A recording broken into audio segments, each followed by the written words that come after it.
panahon nga ang putling ebanghelyo gihagis sa mga hiwi nga pagtulunan. Kinahanglan mo barug ang mga tinunan ni Kristo sa pagpakigbisog sa paglaban sa pagtuo, nga magkausa ug alang sa tanang panahong gihatag sa Dios ngadto sa iyang katawan. Maoy hinungdan nga namugna kining tulumanon ang putling ebanghelyo. 30 minutos nga pagsabwag sa tinuod nga ebanghelyo. Kauban ni Pastor Jeremias Hangad, ang putling ebanghelyo. Tulumanon nga gihatod kaninyo sa Herald of Grace Radio Ministries Philippines. Ang putling ebanghelyo. Ang putling ebanghelyo. Ang putling ebanghelyo.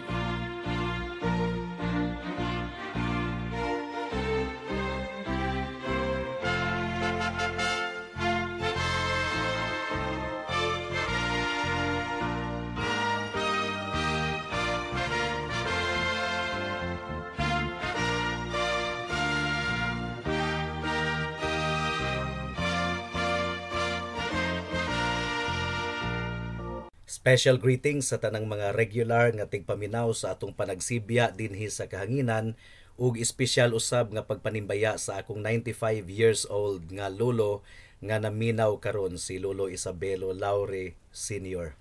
Sa pagpamalandong sa pulong sa Ginoo niining taknaa, please turn with me to Romans chapter 2 verse 16. Ang giingon dinhi mga kaigsuonan: sa adlaw nga hukman sa Dios ang mga sikreto sa mga tawo sumala sa akong ebanghelyo pinaagi ni Hesukristo. May the Lord bless the proclamation of His word at this moment. Niadtong miaging semana atong gipalapad ang mga bersikulo gikan sa verse 11 hangtod sa verse 16. Sa verse 11 mga kaigsuonan, gipasabot ni Apostle Paul nga sa adlaw sa paghukom ang Dios walay pinalabi. Ang giingon sa verse 11, tungod kay ang Dios walay pinalabi sa mga tawo. Ang mga Hudiyo tingali ng hinambog nga tungod kay mga anak sila ni Abraham, anaa kanila ang 10 commandments gihatag dito sa Mount Sinai, wala nakabato niini ang uban nga mga nasod, gatuo sila that they were so much privileged ug exempted sila sa adlaw sa paghukom. Pero wala nila masabti nga ang balaod nag-require og perfect obedience mga kaigsunan. Ang giingon sa verse 13, tungod kay dili ang mga tigpaminaw sa kasuguan ang hingpit at tubangan sa Dios, kundili ang mga nagatuman niini mao ang pagaisipong hingpit. Ang mga hintil usab mga kaigsunan on the other hand, nga bisan pag wala sila'y 10 commandments nga nadawat sa duha ka papan nga bato, wala gihapoy excuse gumikan kay gisulat sa Ginoo ang iyang kasuguan sa kasing-kasing sa mga tawo. Wala sila masayod sa 10 commandments sa sinulat niini nga porma, pero nasayod sila sa 10 commandments sa ilang kinasuluran. Mao kini giingon sa Romans chapter 2 verse 14 and 15. Tungod kay kung ang mga hintil nga nitibong walay kasuguan nagabuhat sa mga butang sa kasuguan, kining mga butanga bisan pag walay kasuguan mao ang kasuguan sa ilang kaugalingon.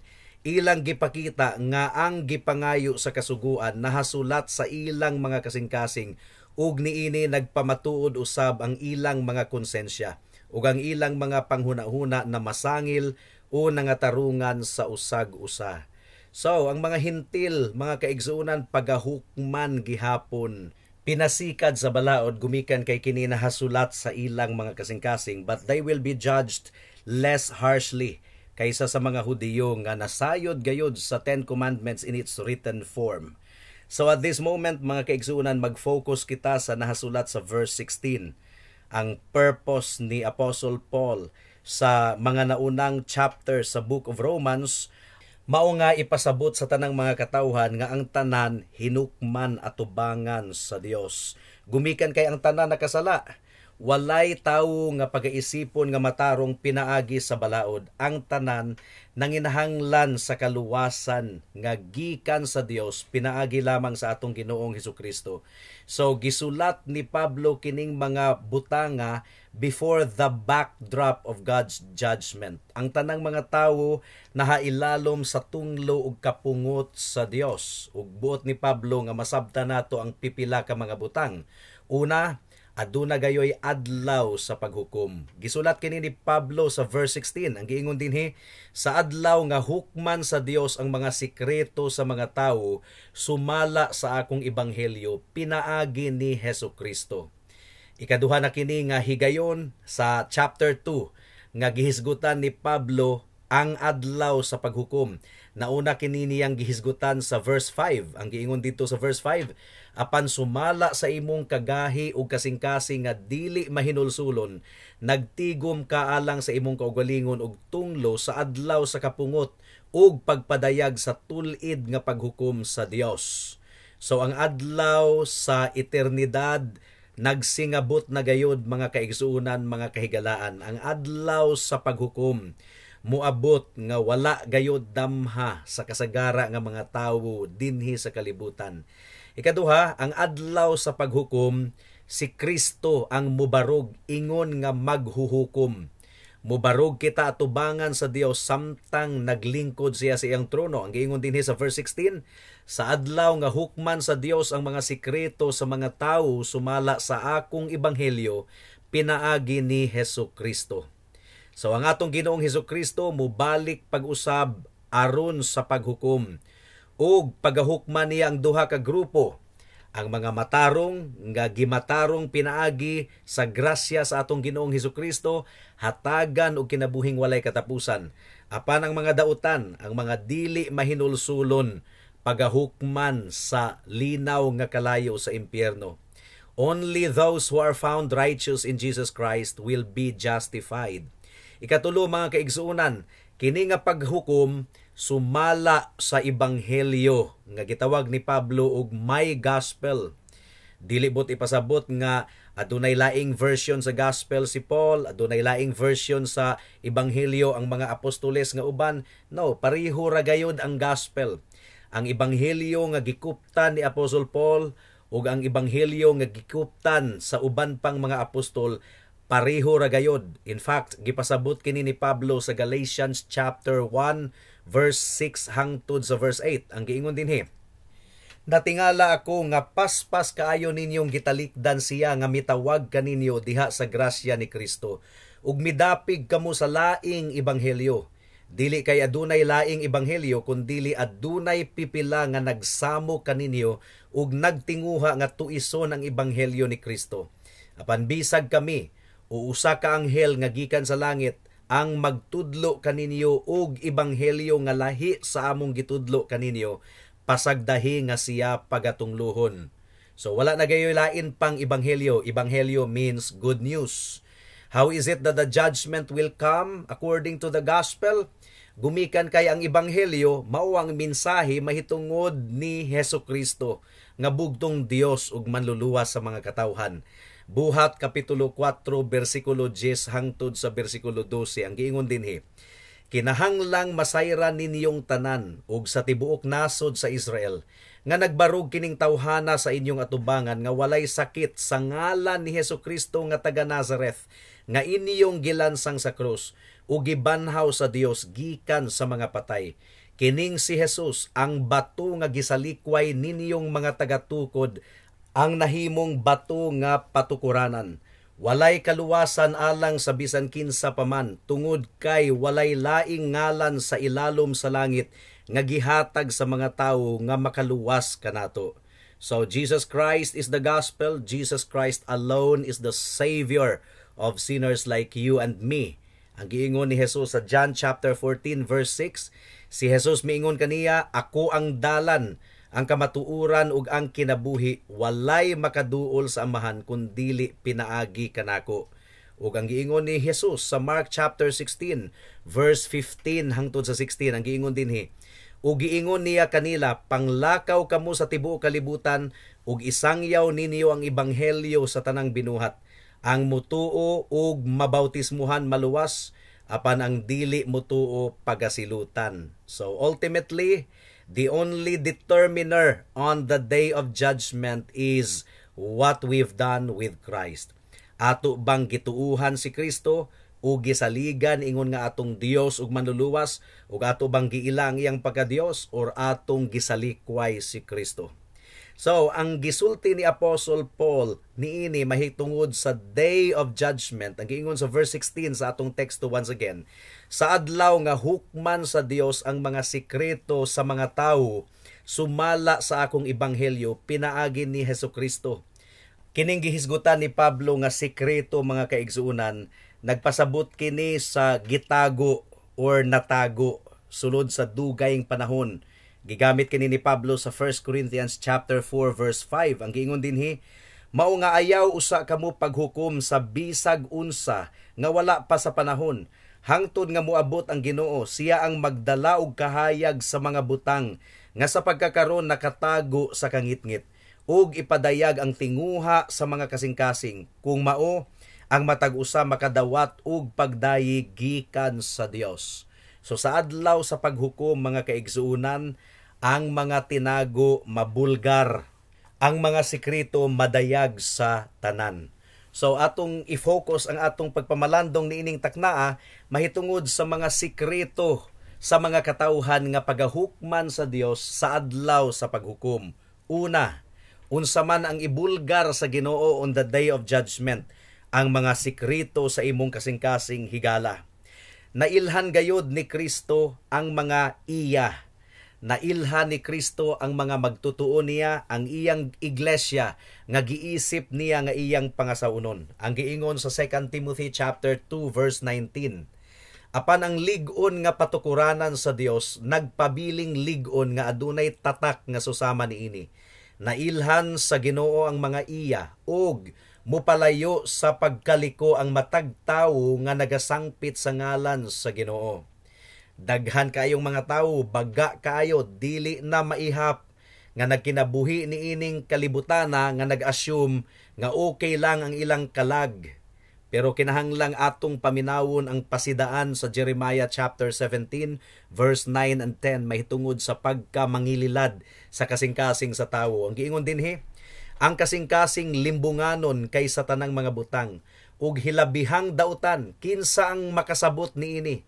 Ako nga Ginoo nagasusi sa panghuna-huna ug nagasulay sa kasing-kasing aron ihatag sa tanan ang sumala sa ilang mga lakang, sumala sa bunga sa iyang mga buhat. So daghang mga nagpakaaron ingnon lang nga Christian tan-awon sa gawas, pero sa kinasuluran duna di ay sikreto nga paghigugma sa sala, nagkinabuhi gayod sa kasalanan. Ibulgar kana sa Ginoo, ilantad kana sa Ginoo sa adlaw sa paghukom. Mao kini warning nga gihatag sa Ginoo sa Matthew chapter 7 verse 21 to 23. Daghang mga relihiyoso, mga kaigsunan nga aktibo kayo sa buluhaton sa Ginoo, pero dili day tinuod nga luwas, nagpakaaron ingnon radiay. Matthew 7:21 hangtod sa 23 ang giingon dinhi, dili tanang nagsangpit kanako Ginoo, Ginoo, makasulod sa gingharian sa langit, kundili ang nagatuman sa kabubuton sa akong amahan nga anaa sa langit. Niadtong adlaw daghan ang muingon kanako, Ginoo, Ginoo, dili ba nagpropesiya man kami sa imong ngalan, ug nagpalayas og mga yawa sa imong ngalan, ug sa imong ngalan nagbuhat kami og daghang kahibulungang butang? Ug kung mao, ipadayag ko kanila, wala ko kamo mailhi sukad masukad. Palayo kamo kanako, kamong nagabuhat og dautan. So ang giingon ni Hesukristo niini, mga kaigsuunan, daghan kaayong palayaso niya sa iyang atubangan sa adlaw sa paghukom, gumikan kay Kristohanon kunuhay sila tan-awon sa panggawas, pero sa tinuod lang wala sila'y relasyon kang Kristo, tungod kay nahigugma sila sa sala ug nagbuhat kanunay og sala. Now, adunay mga butang nga gisaligan sa mga katawhan imbes nga magsalig sila kang Kristo ug sa ilang relationship kang Kristo. Daghan kayong mga tawo nga kontento lamang sa ilang relihiyon, sa ilang church attendance, sa ilang church fellowship, Wala gayud sila'y commitment sa church or sa mga katawhan sa Ginoo. Murag ang ilang relihiyon, ang ilang pagtuo, sideline lang sa ilang kinabuhi. Sideline, pakapin. Doon na po'y mga tao nga kontento lamang sa ilang intellectual knowledge sa kasulatan.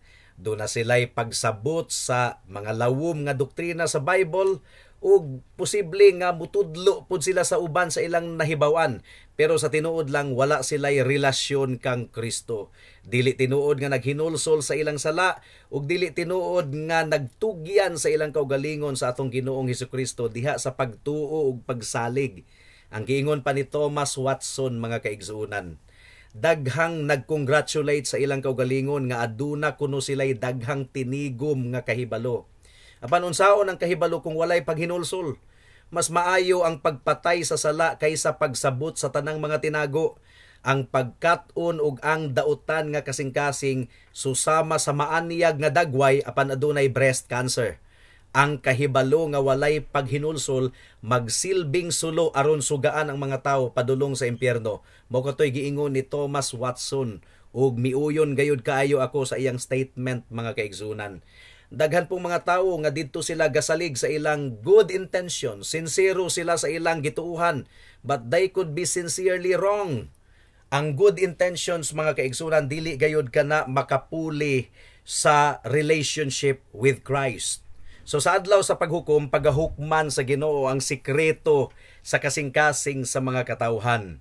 Lisod kaayo sa ato nga atong hukman ang atong kasing-kasing. Remember, maglisod kita og hukom sa atong kinabuhi kay taas man kita garbo.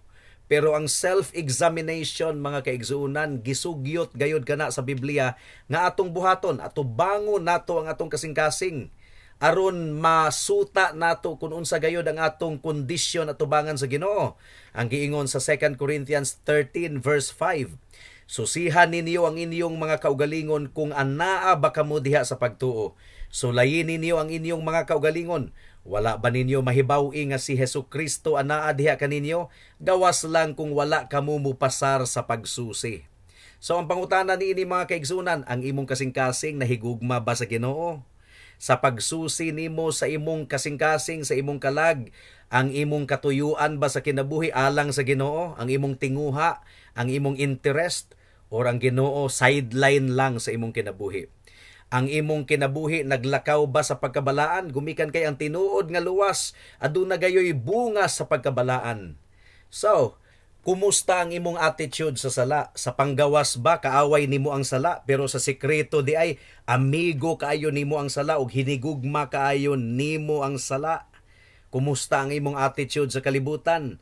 Basin og wala kay pakabana sa imong kalag, kay imong gipasulabi ang mga butang niining kalibutana. Unsa man gyud ang pinakadako nga tinguha sa imong kasing-kasing? Si Kristo ba giisip nimo nga imong pinakadako nga bahandi nga dili gayud nimo ipuli si Kristo bisan pa sa unsang butang niining kalibutana? Remember, walay makapangalagad sa duha ka amo. Ang tinuod gayud nga nakaila kang Kristo, dili niya palabihon ang ubang mga butang. Willing siyang isalikway ang tanan, maangkon lamang niya si Kristo. Mao kini buot pasabot sa sumbingay ni Kristo sa Matthew chapter 13 verse 45 hangtod sa verse 46. Ang giingon dinhi, maingon man usab ang gingharian sa langit susama sa usa ka negosyante nga nangita og maanindot nga perlas, ug sa dihang nakakita siya og mahalon nga perlas, mibiya og gibaligya ang tanan niyang kabtangan ug gipalit ang maong perlas. So you see, si Kristo sama sa perlas nga pinakamahal nga bahandi nga atong isalikway ang ubang mga butang, maangkon lamang nato si Kristo. Si Kristo ba ang pinakataas nga tinguha sa imong kasing-kasing? Ayaw pagtubag og oo kung panalagsa ra nimo siya hunahunaon, mga kahigalaan. Ayaw pud usab pagtubag og oo kung wala kay tinguha nga maduol kaniya. Ayaw pud pagtubag og oo kung mas gipangita pa nimo ang butang sa kalibutan kaysa sa Ginoo ug sa iyang mga katawhan. Ang Dios nagtan-aw sa sulod sa kasing-kasing sa tawo, dili sa panggawas. Gipasabot kana sa 1 Samuel chapter 16 verse 7. Ang giingon dinhi, tungod kay ang Ginoo dili mo tan-aw sama sa tinan-awan sa tawo. Ang tawo mo tan-aw sa panggawas, apan ang Ginoo mo tan-aw sa kasing-kasing. So mao kadtoy unang hukman sa Ginoo, ang mga sikreto sa atong kasing-kasing. Ikaduha, ang mga sikreto sa atong hunahuna.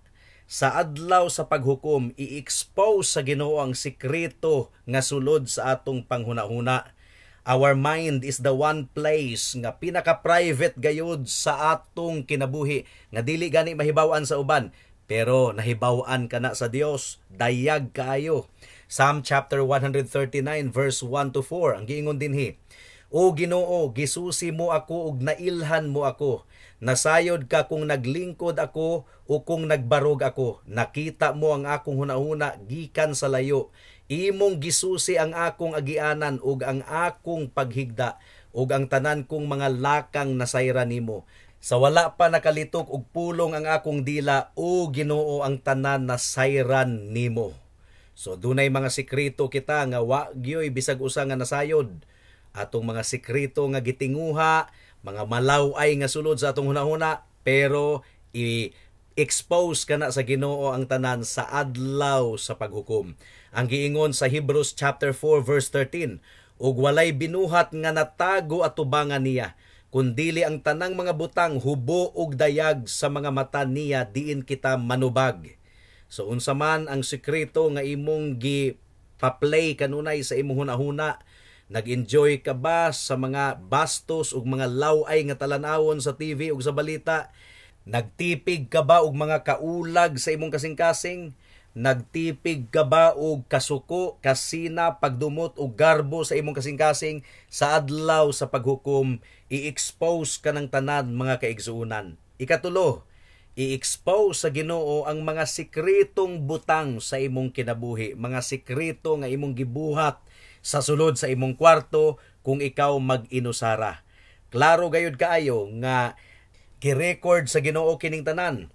Romans chapter 1 verse 18, tungod kay ang tunglo sa Dios gipadayag gikan sa langit batok sa tanang pagkaliko ug pagkadautan sa mga tawo, nga pinaagi sa ilang pagkadautan gipugngan ang kamatuoran. So tanan natong gipangbuhat nasayran gayud sa Dios. Romans 1:28, ug sanglit dili nila buot nga mailhan ang Dios, gipasagdahan sila sa Dios sa usa ka law-ay nga panghunahuna, aron buhaton ang mga butang nga dili angayan.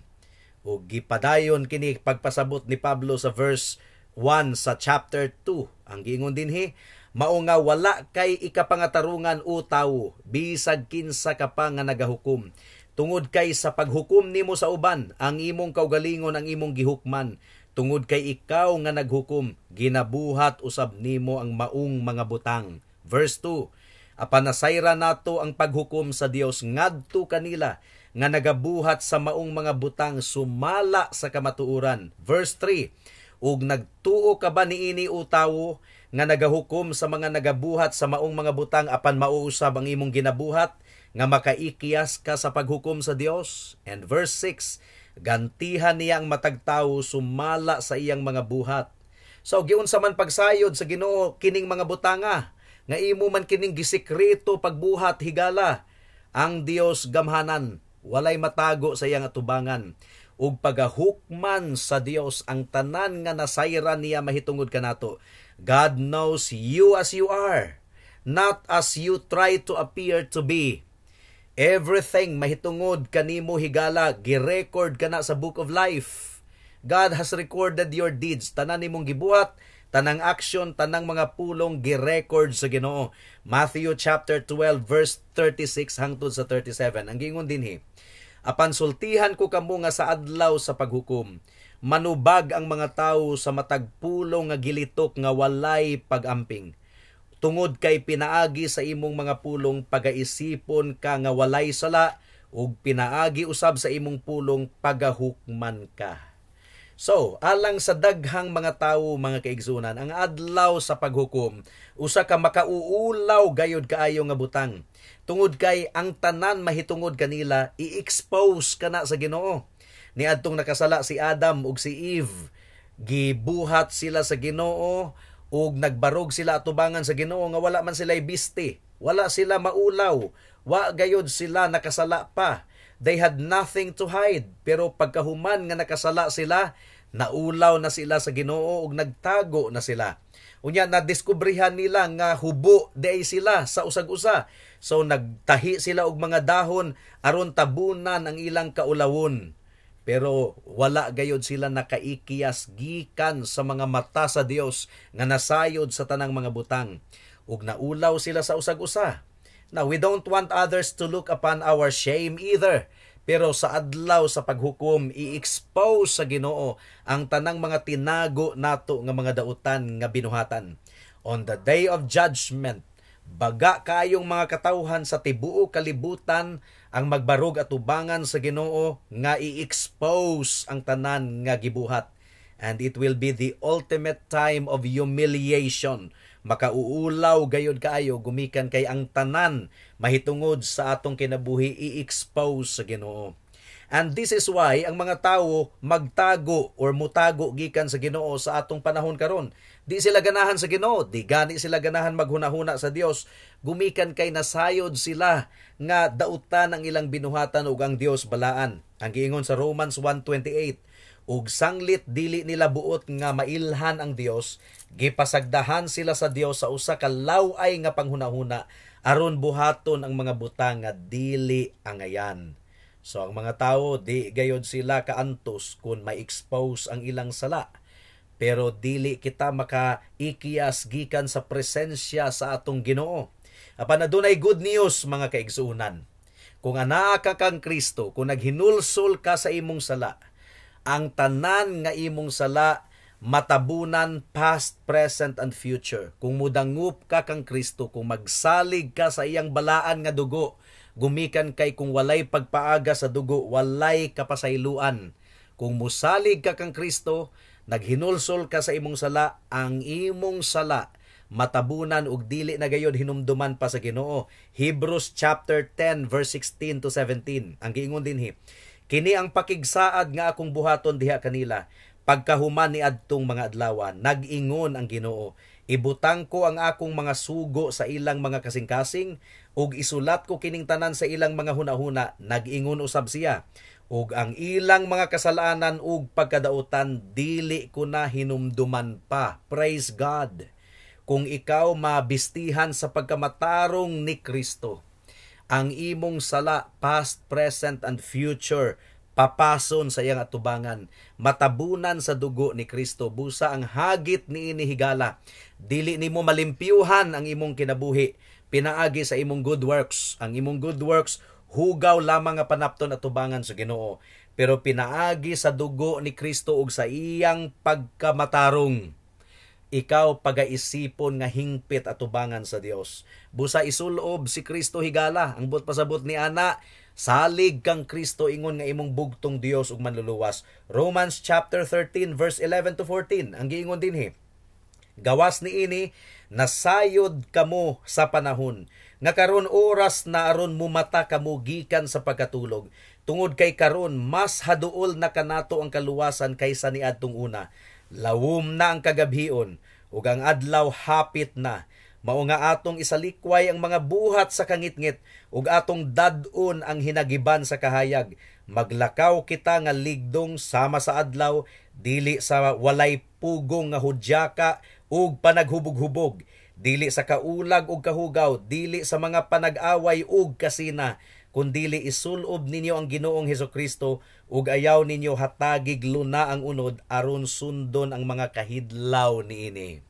So, higala ang bugtong paglaom lamang nato, dili ang atong pagkabuutan, dili ang atong pagpenitensya, dili ang atong maayong binuhatan.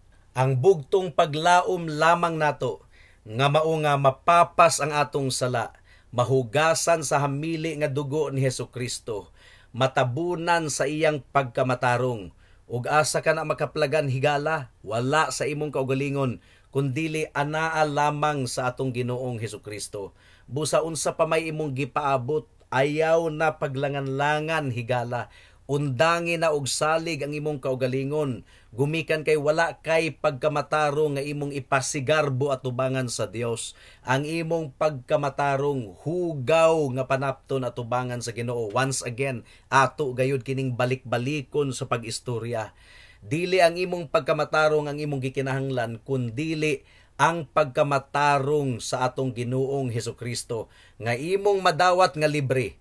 Kung imong angkunon nga ikaw makasasala ug dili gayud ikaw makaluwas sa imong kaugalingon, ug kung imong ibutang ang imong bug-os nga pagsalig sa atong Ginoong Hesukristo lamang, ingon nga imong bugtong Dios ug manluluwas. Dangop kang Kristo ug ang good news mga kaigsuunan, nag-ingon ang atong Ginoo, ang tanang muduol kaniya, ang tanang mudangop kaniya ug mutawag kaniya alang sa kaluwasan, dili gayod niya isalikway. Bisag unsa pa kadako sa imong sala, bisag unsa ka pakadautan, as long as you will run to Jesus, you will trust in Him alone, dili kaniya isalikway, kundili iya kang sapupuhon, iya kang hugasan sa tanan nimong mga sala ug iya kang luwason. Now buhata kini karon dayon kay basig ugma ulahi na ang tanan. Amen. Alang sa dugang nga mga pangutana, mahimong mo text kang Pastor Jeremias hangad sa 0935 744 3030.